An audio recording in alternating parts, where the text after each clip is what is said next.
आज हम लोग बात करने वाले हैं बीए पार्ट 1 हिस्ट्री ऑनर्स का जो मोस्ट इंपोर्टेंट ऑब्जेक्टिव क्वेश्चन। इससे पहले हम लोग मोस्ट इंपोर्टेंट ऑब्जेक्टिव क्वेश्चन 200 तक देख लिए थे। कितना तक? 200। और ये 200 से आगे हम लोग देखेंगे। ये मोस्ट इंपोर्टेंट ऑब्जेक्टिव क्वेश्चन का 300 प्लस ऑब्जेक्टिव क्वेश्चन का सीरीज है, यानी इसमें हम 300 प्लस ऑब्जेक्टिव क्वेश्चन करवाएंगे। तो ये हम लोग 200 तक ऑब्जेक्टिव क्वेश्चन देख लिए थे, इसमें देखेंगे 200 से आगे। अगर इससे पहले आप देखना चाहते हैं तो लिंक डिस्क्रिप्शन में होगा ऑब्जेक्टिव क्वेश्चन वाला का, आप देख सकते हैं या प्लेलिस्ट में भी जाकर देख सकते हैं। तो चलिए हम लोग बात करते हैं 201 नंबर क्वेश्चन की। क्या है इसको एकदम देखिए विस्तार से हम लोग समझेंगे। इसका मतलब एक ऑब्जेक्टिव क्वेश्चन का मतलब ये नहीं कि देख लेंगे पहला का ये दूसरा का बी सी ऐसे करके, नहीं, एकदम बढ़िया से इससे कम 3-4 क्वेश्चन कवर हो। एक ऑब्जेक्टिव क्वेश्चन से कम 3-4 क्वेश्चन कवर होना चाहिए। तो ऐसे हम लोग आसपास के सब देख लेंगे। तो चलिए हम लोग बात करते हैं। ये 201 नंबर क्वेश्चन है, पार्थियन का मूल निवास स्थान कहाँ था? जो पार्थियन थे उनका मूल निवास स्थान कहाँ था? ए यूनान, बी सीरिया, सी ईरान और डी मकदूनिया। तो ये कहाँ के थे? ईरान के थे। अब पार्थियन मतलब पहलव वंश, पहलव वंश को ही पार्थियन कहा जाता है। एक बात पहले भी हम आप लोगों को बताए होंगे, ISPK, ये याद है? ये क्या है ISPK? ये क्या है? यहाँ पर इधर लिख देते हैं ISPK। ये क्या है ISPK? भारत पर आक्रमण करने वाले विदेशी कौन कौन विदेशी आए थे, किस देश से आए थे? देखिए, आई से इंडो ग्रीक, एस से शक, इंडो ग्रीक के बाद कौन आए? शक, पी से पहलव और उसके बाद कुषाण आए थे। कौन आए थे? कुषाण। तो पहले इंडो ग्रीक, फिर शक आए, फिर पहलव आए और तब कुषाण। तो यही पहलव है जिनको पार्थियन कहते हैं। क्या कहते हैं? जिनको पार्थियन। तो ये आए कहां से थे? ईरान से आए थे। ईरान कहाँ पड़ता है? मध्य एशिया के क्षेत्र। देखिए ईरान की जगह पर कभी कभी मध्य एशिया भी आ जाएगा, ध्यान रखिएगा। तो ये मध्य एशिया के क्षेत्र से आए थे, यानी कि इनका मूल निवास स्थान कहाँ था? ईरान था। और इनको वहां से भगाया कौन था? अपने से आए थे। जैसे ये भारत का मैप देखिए,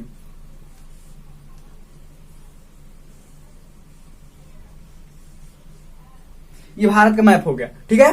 तो ये यहाँ से मान लीजिए ये मध्य एशिया हो गया। तो ये पार्थियन जो थे यानी कि पहलव वंश यहाँ पर रहते थे, यहाँ पर नीचे, यहाँ पर इधर रहते थे। तो ये यूची कबीलों वालों ने पहले, यूची कबीला यहाँ पर था, तो यूची कबीलों वालों ने पहले किसको भगाया? शक जाति के लोग थे, तो यहीं पर रहते थे शक जाति के लोग। तो ये शकों को पहले भगाया, तो भागकर कहाँ पर आए? भारत में आए और यहाँ पर अपना सत्ता का स्थापित किया। कौन? शक। फिर शक के बाद वो किसको भगाया? यूची कबीलों वाले ने। यहीं पर पहलव रहते थे, तो पहलव को भी भगाया। तो ये भी भागकर कहाँ आए? भारत में आए। तो यही पहलव वंश है, यानी कि पार्थियन। पार्थियन यानी कि पहलव। तो ये कहां से आए थे? ईरान। यहाँ ईरान वाले क्षेत्र से आए थे। कौन? पहलव, यानी कि पार्थियन। अगला है 202 नंबर, कुषाण वंश को और किस नाम से जाना जाता है? कुषाण वंश को और किस नाम से जाना? देखिए ISPK, अंतिम में कौन आए थे? कुषाण। और कुषाण कौन थे? ये यूची कबीला। यूची कबीला बोल रहे हैं ना, ये शक और पहलव को जो भगाए थे यहाँ से, पहले शकों को भगाए तो भारत में आए, फिर पहलव भागकर भारत में आए। ये यूची कबीले वाला कौन भगा रहा था? यही कुषाण ही थे, जिनका नाम था यूची कबीला। यहाँ पर भारत में आने के बाद क्या बन गई? ये कुषाण बन गए। क्या बन गए? इनका नाम क्या हो गया?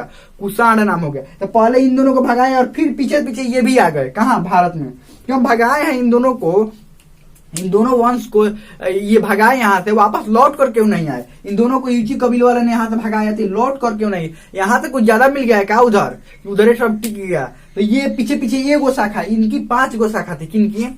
ये यूची कबीले वालों को भी 5 गो शाखा थी। तो ये गो शाखा उसमें से निकल कर कहाँ आया? भारत में। वही क्या बन गए? कुषाण बन गए। समझ में आ रहा है? तो ये कुषाण वंश को और किस नाम से जाना जाता है? ए सिथियन, बी यूनानी, सी यूची और डी ग्रीक। तो ये यूची नाम से क्या किया जाता है? कुषाण वंश को जाना जाता है। अगला है भीम कडफिसस किस धर्म का मतानुयायी था? ये बौद्ध धर्म, बी जैन धर्म, सी शैव धर्म और डी ईसाई। तो ये शैव धर्म का मतानुयायी था। अब भीम कडफिसस के बारे में थोड़ा समझ लेते हैं। देखिए भीम कडफिसस कौन था? कुषाण वंश आपको बताया, तो कुषाण वंश आया, यहाँ पर आया कुषाण वंश। तो कुषाण वंश के जो प्रथम राजा थे कुजुल कडफिसस। कौन थे? कुजुल कडफिसस थे प्रथम राजा, यानी कि कुषाण वंश के संस्थापक। उसके बाद कौन बना? भीम कडफिसस। कौन? भीम कडफिसस। तो कुजुल कडफिसस उतने योग्य शासक नहीं थे, वो आके थोड़ा बहुत इधर स्थापना किया, लेकिन ये थोड़ा योग्य था। कौन? भीम कडफिसस। इसने क्या किया? ये योग्य शासक था और ठीक ठाक क्षेत्रों पर कब्जा कर लिया ये। उसके बाद इसने जो भीम कडफिसस था, इसने सोना का सिक्का चलवाया।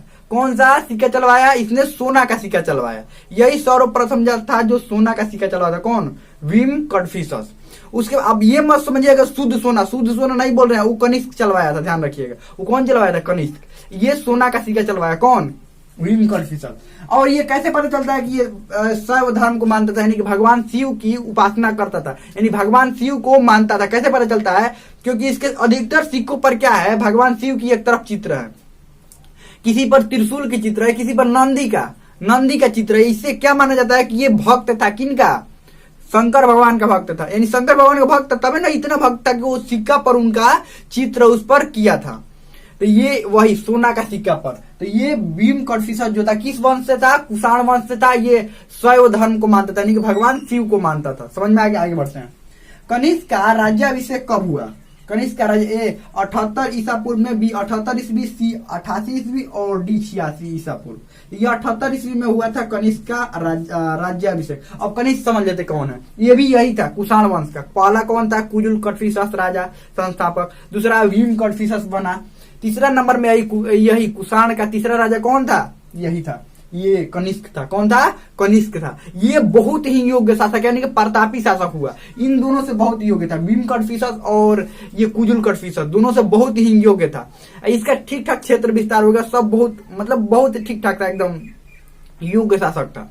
तो इसका राज्याभिषेक इसने कब करवाया? 78 ईस्वी में। कब करवाया? 78 ईस्वी में अपना राज्याभिषेक करवाया। कौन?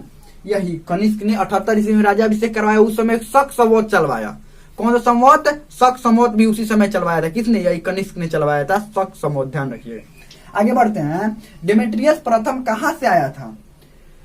ए सीरिया, बी ईरान, सी यूनान और डी सिथियन। तो ये आया कहां से था? ये आया था यूनान से, डेमेट्रियस प्रथम। अब इसके बारे में समझ लेते। डेमेट्रियस प्रथम कौन था? इंडो ग्रीक, शक, पहलव, कुषाण। तो ये इंडो ग्रीक था। इंडो ग्रीक, ग्रीक का मतलब वही यूनान वाला क्षेत्र को क्या कहते हैं? ग्रीक। इंडो का मतलब इंडिया में आया था, इंडिया में आकर बस गया था, इसलिए इन लोगों को इंडो ग्रीक कहा जाता है। ग्रीक यानी कि हिंद यूनानी कहा जाता है। इन लोगों को हिंदी में बोलिएगा तो हिंद यूनानी कहा जाता है। तो सबसे पहले यही आया था, डेमेट्रियस प्रथम आया था। कहाँ? भारत में, यहाँ हिंद यूनानियों की ओर से। कौन आया था? यही भारत में आया था। कौन? डेमेट्रियस प्रथम। ये कहाँ का था? यूनान का था। ये आए कब थे? मौर्य काल के बाद आया था, ध्यान रखिएगा। नहीं तो उस समय तो सिकंदर आया था, ध्यान रखिएगा एक बात को। ये मौर्य काल के सब बाद में आए थे। ये इंडो ग्रीक, शक, पहलव, कुषाण, ये सब क्यों कब आए थे? ये मौर्य काल के बाद में आए थे, ध्यान रखिएगा। मौर्य काल के बाद में आने वाला पहला, नहीं तो उस समय तो सिकंदर उस समय आया था, ध्यान रखिएगा। आगे बढ़ते हैं। कनिष्कपुर नामक नगर किसने बसाया था? ए मीनांडर, बी अशोक, सी पुष्यमित्र और डी कनिष्क। तो आपको लोगों को पता ही होगा को किसने बताया था? कनिष्क किस वंश का था? कुषाण वंश का। इसने कश्मीर को जीतकर वहीं पर कश्मीर में यहीं पर कश्मीर को जीतकर यहीं पर क्या बनवाया था? कनिष्कपुरी नामक नगर बसाया था। कनिष्कपुर या पूरी बोलिए, बातें की यहाँ। कनिष्कपुर नामक नगर बसाया था। आगे बढ़ते हैं। सिल्क मार्ग पर अपना नियंत्रण किसने किया? सिल्क मार्ग पर अपना नियंत्रण किसने किया, यानी किसने नियंत्रण स्थापित किया सिल्क मार्ग पर अपना?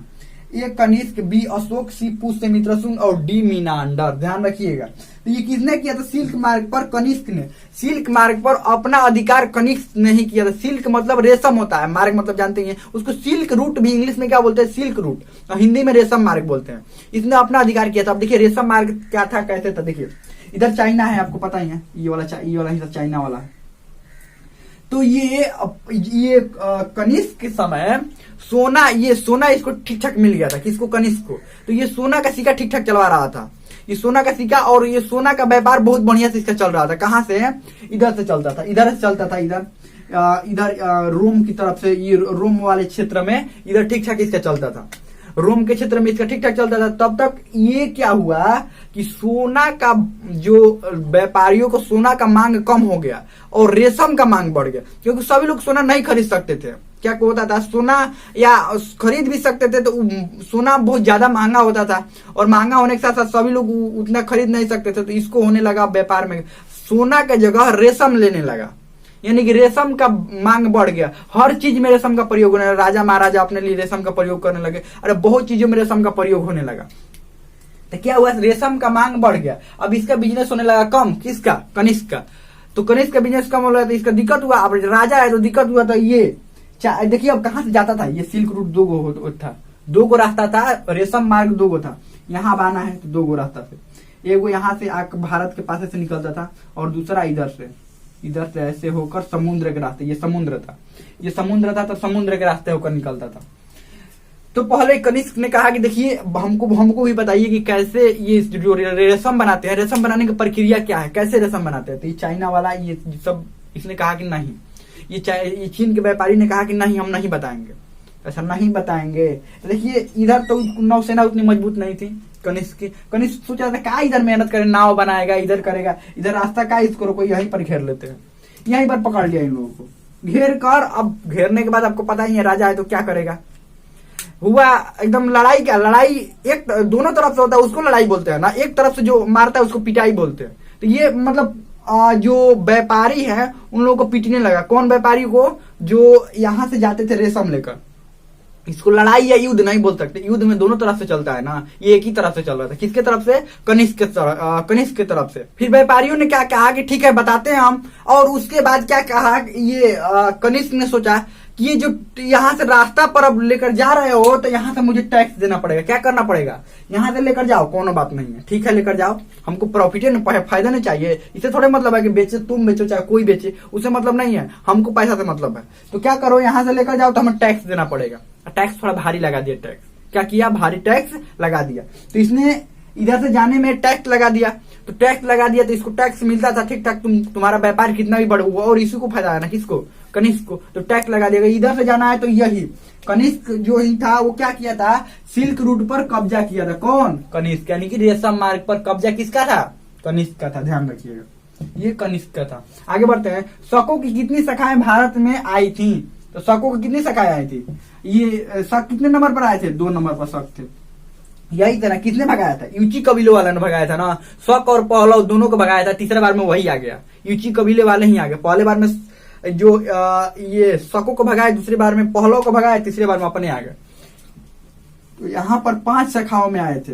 एक वो यहाँ पर था तक्षशिला में, दूसरा था यहाँ पर वो था ये कंधार में था, एक तक्षशिला में था, एक मथुरा में था, एक यहाँ पर उज्जैन में था, एक नासिक में था। शकों की कुल 5 शाखाएं भारत में आई। तो ये आंसर क्या हो जाएगा, 5। अगला है, गौतमी पुत्र सतकर्णी ने किस शासक को हराया था, ए रुद्रदामन, बी नापान, सी मीनांडर और डी डेमेट्रियस। तो किसको हराया था, नापान को हराया था। बताया था ना कि नापान और गौतमी पुत्र सतकर्णी से नापान को हराया था, वो सिक्का चलवाया था। किसने, गौतमी पुत्र सतकर्णी ने। एक तरफ जीती हुई मुद्रा में खड़ा था और ये नापान ऐसे हारी हुई मुद्रा में खड़ा था।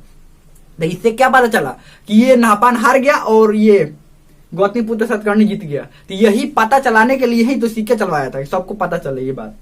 तो ये नापान हो जाएगा। अगला है 210 नंबर, चौथी बौद्ध संगीति कब हुई थी। चौथी बौद्ध संगीति जो थी कब हुई थी, ए द्वितीय शताब्दी, बी प्रथम शताब्दी, सी 459 ईसा पूर्व और डी 359 ईसा पूर्व। तो ये हुई थी प्रथम शताब्दी में। कब हुई थी, चौथी जो बौद्ध संगीति थी वो प्रथम शताब्दी में हुई। और किसके उस समय किसका शासनकाल था, यही कनिष्क का शासनकाल था। कनिष्क का क्या था, शासनकाल था, यही कनिष्क। कनिष्क कौन था, कुषाण वंश का राजा था।